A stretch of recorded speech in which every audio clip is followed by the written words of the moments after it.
According to the Centers for Disease Control, ADHD affects more than 10% of the U.S. population between the ages of 4 and 17, or at least that's about how many adolescents in the United States are currently diagnosed with the condition. Over the last 3 decades, diagnosis of ADHD has been skyrocketing, with many experts telling us that the rate of diagnosis has put the condition into a category of being an epidemic, with children as young as 2 years old being diagnosed as having ADHD. It's time that we take a look at what's really driving this phonied up epidemic. Starting in the 1990s, parents began to learn more about ADD and ADHD, and they immediately thought that their child fit the description for many reasons. Maybe their child wasn't paying attention in class, or maybe they had too much energy, or maybe their grades weren't all that great. Suddenly, every gripe that parents had about their children became grounds to medicate them beyond recognition. Now, it's not to say that there aren't legitimate cases of ADHD. Those absolutely do exist, but to believe that a child as young as 2 years old suffers from this condition isn't only naive, but extremely dangerous for that child's development. And of course, Big Pharma has been right there every step of the way to convince the American public that their children need their ADHD medication because they make $12 billion a year pushing that killing people, and now even doctors are speaking up. Dr. Leonard Saltz, Chief of Gastrointestinal Oncology at Memorial Sloan Kettering Cancer Center, slammed the pharmaceutical industry for the sharp rise in cancer drug prices over the last decade. The median monthly price for new cancer drugs nearly doubled between 2000 and 2014, from a monthly cost of $4,700 between 2000 and 2004 to a monthly cost of about $9,900 between 2010 and 2014. Dr. Saltz explained part of the problem. Cancer drug prices are not related to the value of the drug. Prices are based on what has come before and what the seller believes the market will bear. And that's a neat feature of our... I want to talk a bit about mindset. And I want you to imagine somebody that you know who is radiantly healthy. Right? You probably imagine that she sleeps well, she eats well, that she finds purpose in her life, and she relaxes. I doubt that you envision her waking up to prescription bottles, buoying her way through her day with coffee and sugar, and drinking herself to sleep at night. So it turns out that we do have a sense of alignment with what health is. It's just that we've lost the roadmap along the way. So maybe some of you imagine that medication is your safety net. Maybe you need it to function, let alone to feel well.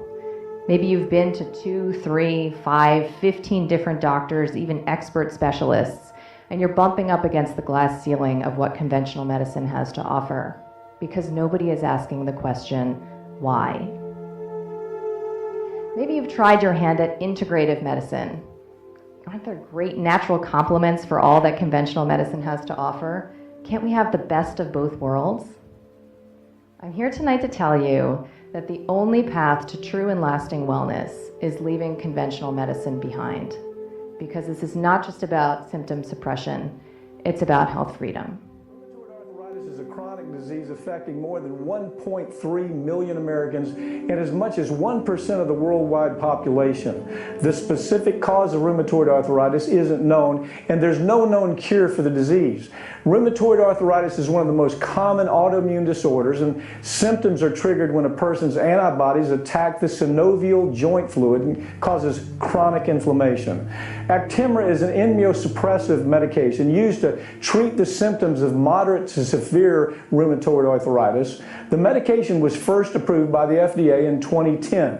The drug's been marketed to doctors as not increasing the risk of heart failure, stroke, or lung disease, which competing drug makers admit rheumatoid arthritis medication usually does.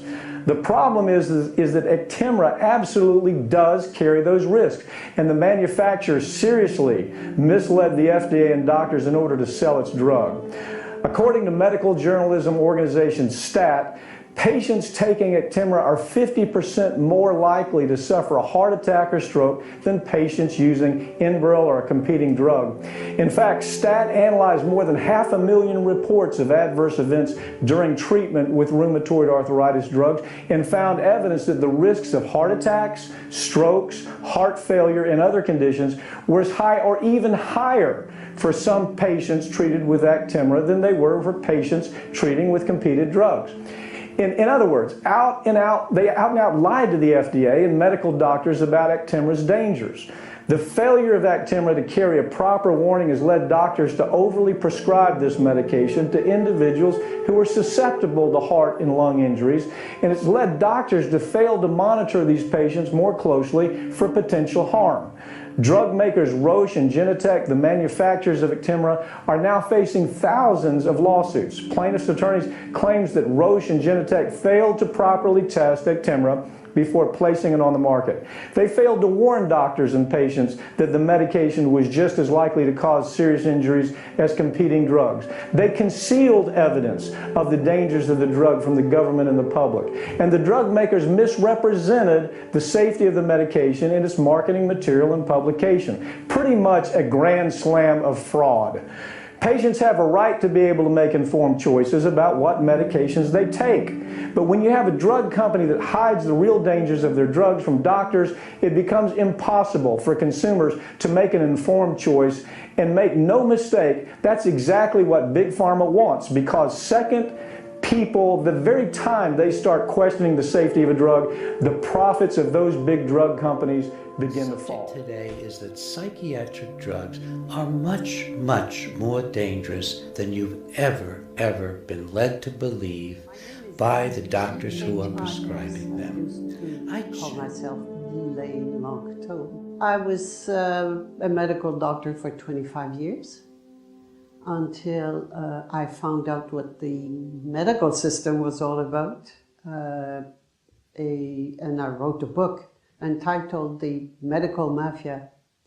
The medical system is sick everywhere, it doesn't work. Everybody's unhappy with it. The patients are unhappy, the government is unhappy, it's too expensive.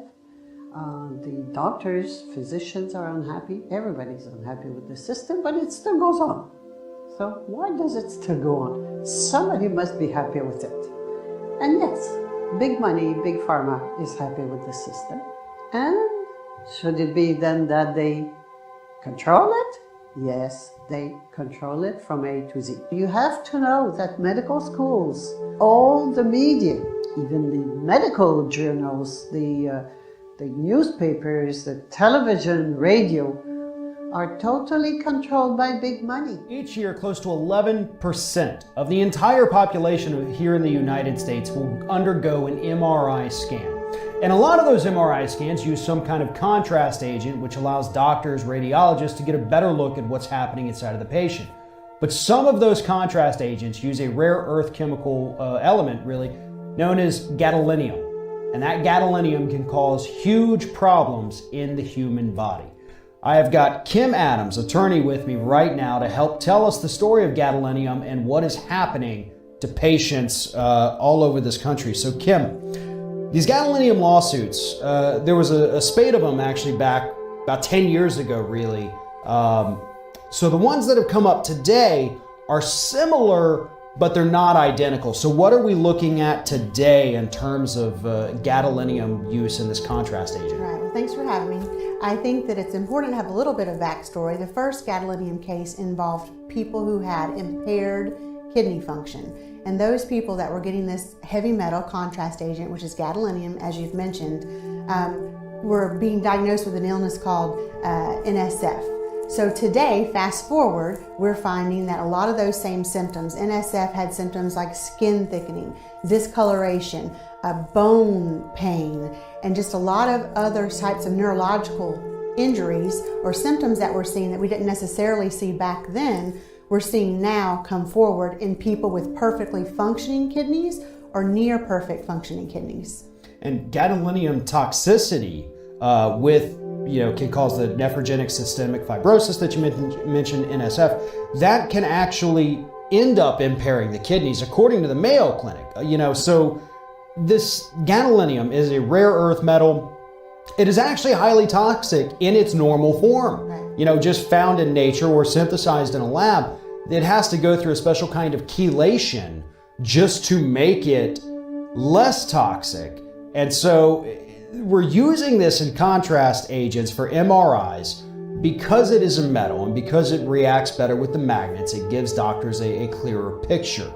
But at what cost? I mean, this NSF stuff, or disease, I can't call it stuff, but it does cause the hardening of the skin to where it's described as almost a wood-like texture and appearance on people. And we've seen the pictures. It's one of the few cases where I've had the opportunity to actually go through the documents and help out in some of the research with it. Right. It is truly horrifying for the people that develop this. It really is. The U.S. spends more on prescription drugs than any industrialized country, in part because drug prices are higher in the U.S. than in any other country.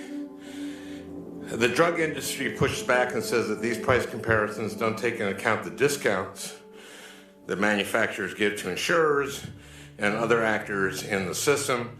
So to cut through that, I'd like to ask you some questions. Let's use the drug Advair, which is an asthma inhaler example. Where is that produced? It's produced in North Carolina. So it's a drug that's produced in the United States. Ms. Riley, what is the list price for Advair in the United States? And how does it compare to the cost in Canada, France, and Germany? I honestly do not know the list price of Advair off the top of my head. So Okay. I'd have to get back to you on that. Sure. That's very understandable. I want to ask you the price of every drug. See how you do. No. A Bloomberg News report from 2015 found that the list price for Advair was $309.60 in the United States. Accounting for, say, a 50% discount, then the price would be $154.80, which is still higher than the price in Canada, which in 2015 was $74.12. The price in Germany, which was $37.71. And the price in France, which was $34.52. Ms. Riley, why are prices so much higher in the United States for a drug produced in the United States? And this is true for drugs that are produced in the United States. My name is Peter Götze. I'm a director of the Nordic Cochrane Center in Copenhagen and professor of research design and analysis at the University of Copenhagen. 2 years ago, I found out that our prescription drugs are the third leading cause of death after heart disease and cancer. Our drugs kill around 200,000 people in America every year, and half of these people die while they do what their doctors told them. So they die because of the side effects. The other half die because of errors. And it's often the doctors that make the errors, because any drug may come with 20, 30 or 40 warnings, contraindications, precautions, and so on. No doctor in the world knows about all this. So they give patients drugs that they should not have given them, that interact dangerously with other drugs or food items or so on. And then the patients die. That's the other half. So the other thing I found out 2 years ago was that much of what the drug industry does fulfills the criteria for organized crime in US law. And they behave in many ways like the mafia does. They corrupt everyone they can corrupt. They have bought every type of person, even including ministers of health in some countries. So there is a huge amount of corruption.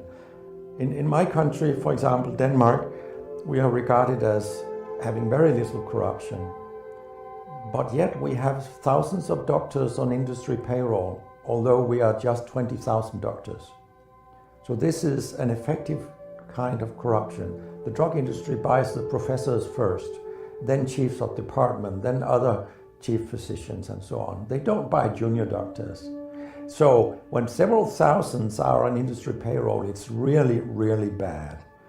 And that's why I wrote my book, Deadly Medicines and Organized Crime, how Big Pharma has corrupted healthcare. I hope to convince patients not to take so many drugs because so many die from the drugs they take.